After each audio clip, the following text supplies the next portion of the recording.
Hello, everybody. This is Tony from the Business Owners Advisory. Now, today's video is about how to employ somebody.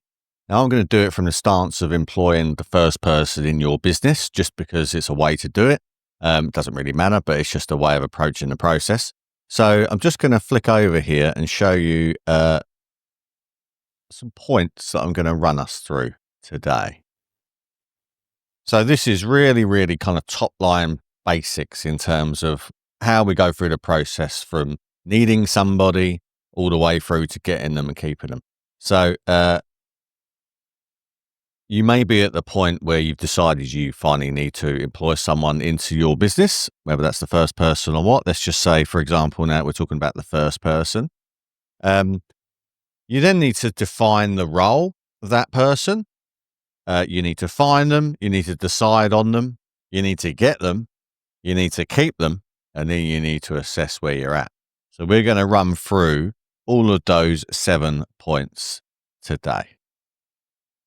So the first one is I need to employ someone. Now, congratulations if that's where you've got to. Let's just work on the premise that it's just yourself getting to the point of where you are at the moment, and you need some help, right? You need someone to take up a lot of the slack, take on a lot of the tasks that you've been doing. And you need to progress. So this is really a defining moment. So congratulations if you get to this stage. This is the first point of we're getting somewhere. The next point I would say is really important, potentially the most important point of all 7.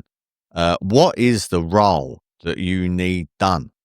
What exactly do you need doing? And who is the type, or what is the type of person that you need to complete that role for you? Now, if you don't get this right, then everything else that comes down the track is potentially going to cause you problems. Because if this isn't 100% correct, and then you end up employing somebody and either the role wasn't defined properly or the person isn't right, then you're going to have problems. So I would really spend as much time as you possibly can on this point, defining the role and the person. Now, in terms of the role, I call it a job description, whatever you want to call it. You need to write one out. This might change later, but at the stage now where you're looking for somebody, you need to define the role in as much detail as you possibly can, I would say. Write this in your own language, and then go from there. So once you've got that worked out, you then need to find the person that's going to fit into the role. There's 2 ways of doing this. You can do this for free, or you can do this at cost. Now, the free version is tapping into all your networks, all your family, all your friends, anybody you know and anybody that they may know that might fit the bill. Someone who's needs a job, or is looking for a job, not happy, or looking for the next step, looking to progress, those kind of things. That was your first point of call. Speak to people that you know personally. The other way is the cost way. So maybe you could put an ad online, Google, things like that, classifieds, wherever it might be, depending on your company and the role. But advertising is another way to get the message out there. I would also throw in there recruiters. Obviously, that costs you as well. It's another level. But yeah, these are all ways of finding the right person for the role that you have clearly defined. I would say at this stage as well, don't rush. It takes as long as it takes. As long as you know that you're doing what you can to find this person, then it might happen in a few days. It might take weeks and months. Just be patient, what I would say. So the next, this is all pretty obvious, but these are the stages that you're going to have to concentrate on and work through when you get them. So once you've found that person, you might end up finding more than one person, right? But you've only got one role, so you need to decide on that person. So you need to interview them, I would say at least once or twice. And you need to decide if they're right for the role, if they fit the spec of the job description that you've already written. And then it's really, for me anyway, it's about personality. Do you like this person? Do you see yourself working with them? And more importantly, do you see the future or the current team working well with them as well? So, are they right for the role? Are they right for you? And are they right for everybody else? Are they going to fit in? It's really important questions. Point number 5, once you've decided who that person is, you need to get them. There's no guarantee that they've already 100% decided they want to work with you. They might be interviewing at 5 other places. They might have other things on the go in the future that they're not necessarily committed to you yet. So you might have decided you want them, but you haven't worked out if they want you yet. And what you need to do then is progress to get them. So at this stage, what I really refer to is well, there's various things that people decide on where they want to take a job, but you've got to pay them.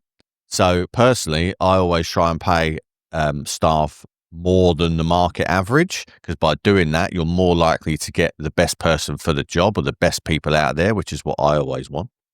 And then the next part is obviously the money's one thing, but you're going to have to sell the business and the role into them, I would say, and everything that they're going to get out of working for your company over the coming months and years in the future. So really think about this. This will depend on your business, on you, people in your business, but think about what it's going to take for that person to want to join your business. Get them. That's what it's all about. All right. So the next point, again, pretty obvious, unless you don't think about it, is keep them. Now, if they're as good as you think they are and you've got them and they're great, then what you got to do is make sure you keep them, because otherwise you're going to have to go through this whole process again 6 months or 12 months down the line. And that costs you money and time and energy. And let's be honest, when you get new people in, it takes time to get them up to scratch. And when you lose that person, it takes even more time to get the next person up to scratch, and it could be a nightmare.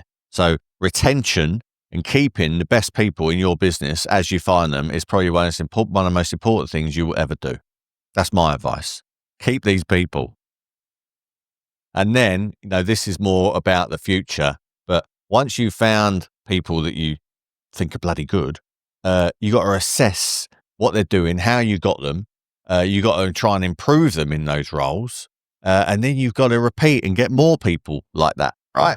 It's all about the quality of the people in your business. So assess what works, what didn't. Improve in terms of the people, the roles, and the way you're finding them and employing them. And then repeat. Look, I didn't put in here fail and repeat, because we all fail at certain things. I think that's great. Remember the mistakes you make. You're never going to constantly always employ the best people. There are going to be problems and mistakes. So assess, improve, fail if you need to, and repeat. All right. So that's it from me. Have a great day, and put any questions or comments in the comments, please. Thanks. See ya.